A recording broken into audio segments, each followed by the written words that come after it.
Hi buddies, welcome to mini డ్రామాల Varsha. This is Jay. మీరు అలాగే బిఎల్ ఫ్యానా అయితే మినీ డ్రామాల వర్షతో పాటు డ్రామాల వర్షని కూడా సబ్స్క్రైబ్ చేసుకోండి. ఇప్పుడు రండి stay by my side episode 2 చూసేద్దాం. లాస్ట్ ఎపిసోడ్ లో మన బూ నానా రకాలుగా ట్రై చేస్తూ ఉన్నాడు. ఎలా అయినా సియాన్ని రూమ్ లో నుంచి బయటికి తరిమేయాలని. ఇలా వీళ్ళిద్దరు చేసిన గొడవల్లో టీవీ రిపేర్ అయిపోతుంది. ఆ టీవీని ఎవరు సరిచేయాలని దానికి ఇద్దరు కలిసి వ్రిస్లింగ్ చేస్తున్నారు. ఈ వ్రిస్లింగ్ లో ఎవరైతే గెలుస్తారో వాళ్ళే టీవీని సరిచేయాలని, ఓడిపోయే వాళ్ళు కుక్కతో సమానమని మన బో చెప్తూ ఉన్నాడు. చివరికి బూ ఓడిపోయేలా ఉన్నాడు. అప్పుడే మన బూకి ఎక్కడి నుంచో ఒక ఐడియా టింగుమని వెలుగుతుంది. నేరుగా జియాన్ దగ్గరకొచ్చి కిస్ చేసేలాగా ఫేస్ ని పెడతాడు. ఇలా ఫేస్ పెట్టగానే ఇక్కడ మన జియాన్ ఒక్కసారిగా షాక్ అయిపోయి వాడి గ్రిప్ నంతా కోల్పోతాడు. ఇంకేముంది, మన బూ గెలిచేస్తాడు. దీని తర్వాత ఏం జరుగుతుందా రండి ఈ ఎపిసోడ్ లో చూసేద్దాం. ఎపిసోడ్ స్టార్టింగ్ లోనే మన జియాన్ రూమ్ లో కూర్చొని చదువుకుంటూ ఉండగా వెనక మన బూ అయితే కరకరా కరకరా అంటూ చిప్స్ ని తింటూ ఉన్నాడు. ఆ సౌండ్ మన జియాన్ కి అంత డిస్టర్బింగ్ గా ఉంది. అలానే తిరిగి బోని చూసి, ఏరా సైలెంట్ గా తినొచ్చు కదా, ఎందుకు ఇలా డిస్టర్బ్ చేస్తున్నావు అని అడగ్గా దానికి బూ చిప్స్ తింటే సౌండ్ రానే వస్తుంది. సరే నీకు కావాలా తినని చెప్పేసి మన బూ జియాన్ కి ఇస్తాడు. మన జియాన్ అయితే నాకు అసలు వద్దే వద్దని చెప్తాడు.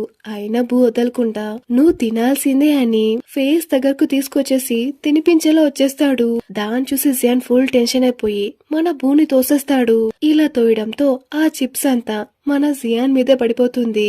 ఎక్కడా చిప్స్ అంతా వేస్ట్ అయిపోతుందేమో అని వెంటనే చేత్తో తీయకుండా మన బూ జియాన్ మీదున్న చిప్స్ ని అలానే నోటితో తింటూ ఉన్నాడు.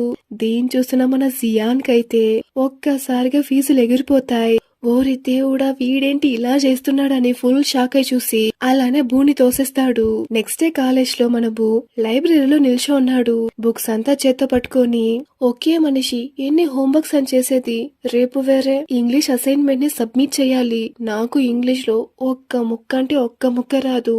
దేవుడా, ఇప్పుడు నేనేం చెయ్యాలి, ఎవరైనా వచ్చి నన్ను చంపేయండి అని బుక్స్ ని పట్టుకొని చూస్తున్నాడు. అదే సమయానికి మన జియాన్ ఆ లైబ్రరీకి వస్తాడు.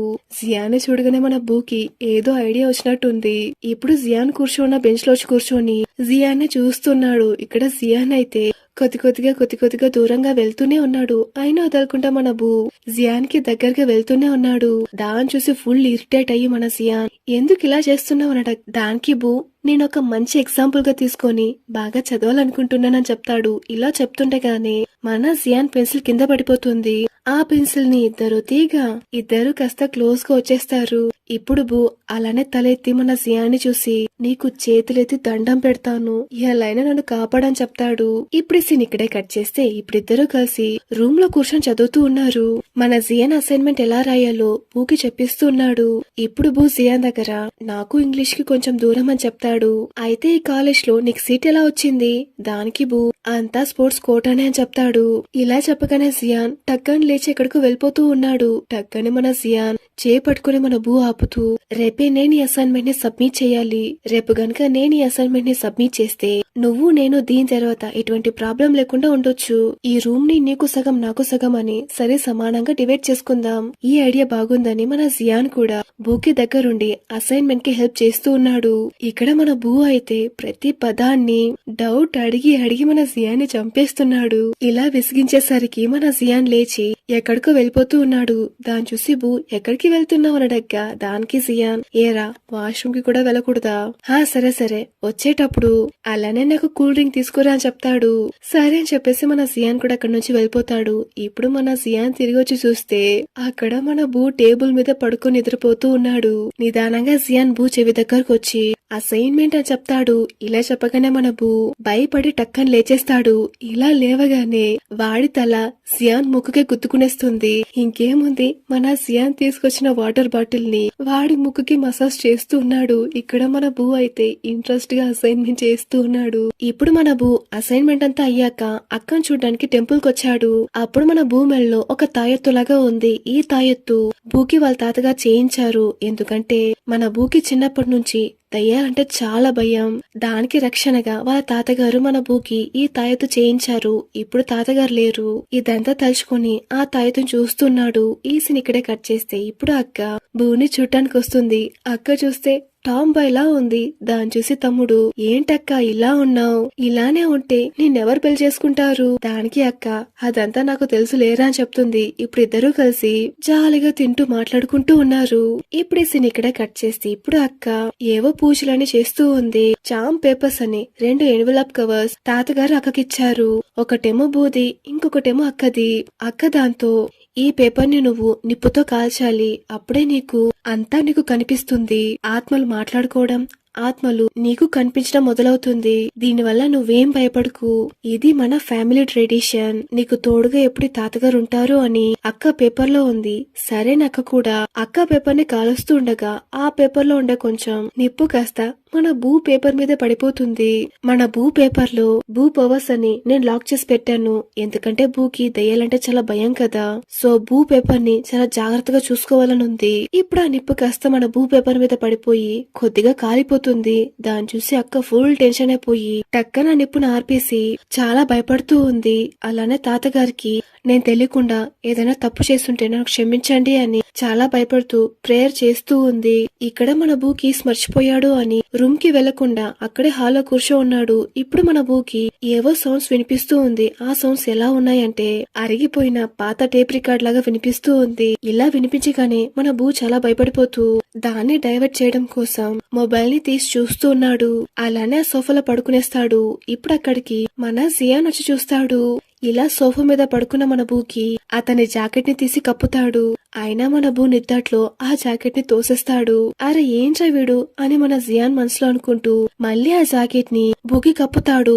ఇలా కప్పినప్పుడు లైట్ గా మన బూని టచ్ చేస్తాడు.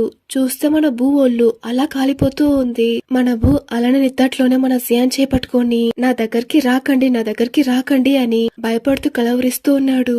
మన జియాన్ కి బూని ఇలానే వదిలేయడానికి మనసు రావట్లేదు. సరే అని చెప్పేసి మన జియాన్ బూని పిగ్గీ బ్యాగ్ లాగా మోసుకుంటూ రూమ్ కి తీసుకొస్తూ ఉన్నాడు. ఇక్కడ మన బూ అయితే నిద్దట్లో సైలెంట్ గానే ఉండకుండా చేతులు కాలు ఆడిస్తూనే ఉన్నాడు. అలానే వాడి ఫేస్ ని తీసుకొచ్చి వాడి లిప్స్ తగిలేలాగా మన జియాన్ మెడ దగ్గర పెట్టాడు. ఇక్కడ మన జియాన్ గా అదోలా ఉంది. దూరంగా వస్తూనే ఉన్నాడు. అయినా వదలకుండా మన బూ వాడి లిప్స్ ని తీసుకొచ్చి జియాన్ మెడకు తగిలేలానే చేస్తూ ఉన్నాడు. ఇప్పుడు ఎలానో రూమ్ కి మోసుకొచ్చి బెడ్ మీద అలానే పడేస్తాడు. ఆ బెడ్ మీద మన బూ దగ్గర ఎప్పుడు ఒక కర్ర ఉంటుంది కదా, చెక్కతో చేసిన చేయి బొమ్మలాగా, ఆ కర్ర మీద పడిపోతాడు. ఇప్పుడు మన బూ ఆ కర్ర అనుకుని మన జియాన్ చేతిని అసలు వదలట్లేదు. ఎంత విడిపించుకోవడానికి ట్రై చేస్తున్నా గాని బూ వదలకుండా అంత గట్టిగా పట్టుకున్నాడు. సరే అని ఆ రాత్రంతా మన జియాన్ కదలకుండా మన బూ పక్కనే కూర్చుంటాడు. నెక్స్ట్ డే మార్నింగ్ ఫస్ట్ మన బూనే మేల్కుంటాడు. నిద్దట్లో లేచి చూస్తే మన జియాన్ చేయి కాస్త డెడ్ బాడీ చేయిలాగా కనిపించేస్తుంది. ఇలా కనిపించేసరికి మన బూ గట్టిగా అరిచేస్తాడు. దాన్ని చూసి ఉలిక్కిపడి మన జియాన్ ఏమైందిరా అని అరవగా దానికి బూ, అది నేను ఒక డెడ్ బాడీ చేతిని పట్టుకున్నట్టు అనిపించింది. దానికి జియాన్, అది డెడ్ బాడీ చేయి కాదు నాన్న, రాత్రంతా నువ్వు నన్ను వదలకుండా చేయిని గట్టిగా పట్టుకున్నావు కదా, సో అది వాచి నీకు అలా కనిపించింది. ఇలా చెప్పేసి రాత్రంతా ఒకే దగ్గరున్నాడు కదా, సో లేచి మన జియాన్ స్ట్రెచ్చింగ్ చేస్తూ ఉన్నాడు. ఇప్పుడు మన బూ జియాన్ దగ్గర, అవును నేను రూమ్ కి ఎలా వచ్చాను? దానికి జియాన్, నువ్వు రాత్రి హాల్లో పడుకొని నిద్దట్లో ఏవేవో కలవరిస్తూ ఉన్నావు, అలానే నీ ఒళ్ళంతా కాలిపోయింది. సరే చూడలేక నేనే నిన్ను రూమ్ కి పిలుచుకొచ్చాను. సరే నీ దగ్గర రూమ్ కీస్ ఉన్నాయి కదా, ఎందుకు రూమ్ కి రాకుండా అక్కడే పడుకున్నావు? దానికి బూ, రూమ్ కీస్ ని నేనెక్కడో పోగొట్టుకున్నాను, నిన్ను డిస్టర్బ్ చేయడం ఎలా అని నేను అక్కడే పడుకునేశాను. ఇలా చెప్తుండగానే మన ఊకి తల నొప్పేస్తూ ఉంది. ఎందుకంటే రాత్రి వాడి దగ్గరున్న ఆ కర్ర మీద పడిపోయాడు కదా, సో తలని పెట్టుకుని కూర్చో ఉన్నాడు. ఇప్పుడు అలానే జియాన్ చూసి, సరే నీకు క్లాస్ కి టైం అవుతుంది, త్వరగా వెళ్ళని చెప్తాడు. దానికి జియాన్ చాలా ఆశ్చర్యంగా, నా షెడ్యూల్ అంతా నీకెలా తెలుసున్నాడు? దానికి బూ, మనమిద్దరం ఈ రూమ్ లో 2 వారాలుగా కలిసి ఉంటున్నాం, ఆ మాత్రం తెలుసుకోలేనా? సరే త్వరగా వెళ్ళు, నేను పడుకోవాలని చెప్పేసి మన బూ పడుకునేస్తాడు. ఇక్కడ మన అక్క అయితే ఏవేవో పూజలన్నీ చేస్తూ ఉంది. ఈ సీన్ ఇక్కడే కట్ చేస్తే ఇక్కడ మన బూ వాష్రూమ్ లో స్నానం చేస్తూ ఉన్నాడు. స్నానం చేస్తున్న మన బూకి మళ్ళీ ఏవేవో సౌండ్స్ అని వినిపిస్తూ ఉంది. అదే అరిగిపోయిన టేప్ రికార్డ్ లాగా. ఇప్పుడు ఆ సౌండ్ కాస్త మనిషి మాట్లాడుతున్నట్టు వినిపిస్తూ ఉంది. ఎవరో ఒకరు నేనిక్కడే వాటర్ లీక్ కావడం వల్ల చనిపోయాను, వెళ్ళి నేను కంప్లైంట్ చేస్తానని చెప్తారు. ఇలా మన బూకి వినిపించగానే మన బూ చాలా భయపడిపోతూ అక్కడి నుంచి పారిపోతాడు.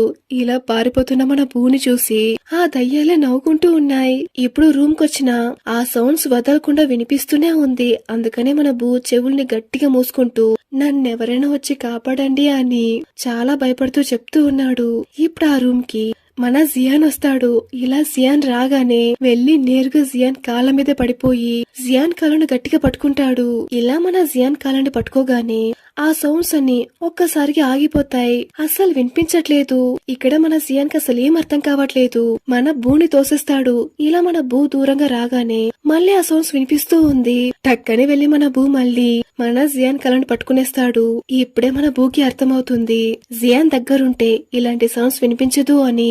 ఇలా మనసులో అనుకుంటూ మన జియాన్ చూస్తున్నాడు. ఈ సీన్ తో ఈ ఎపిసోడ్ ఇక్కడికే ముగుస్తుంది. ఈ ఎపిసోడ్ ని నేను రెండోసారి రికార్డ్ చేయడం ఇందాకే 3:12 కి రికార్డ్ చేశా. సేవ్ చేయబోయి డిలీట్ బటన్ తెలియకుండా నొక్కేశాను. ఇలాంటి పిచ్చి పనుల వల్లనే నేను వీడియో అప్లోడ్ చేయడం లేట్ చేస్తాను. ఇలాంటి పిచ్చి పనులు మళ్ళీ రిపీట్ కాకుండా జాగ్రత్తగా చూసుకోవాలి. ఓకే బడీస్, నెక్స్ట్ ఎపిసోడ్ లో కలుసుకుంటాను. Until then this is Jay Sunny.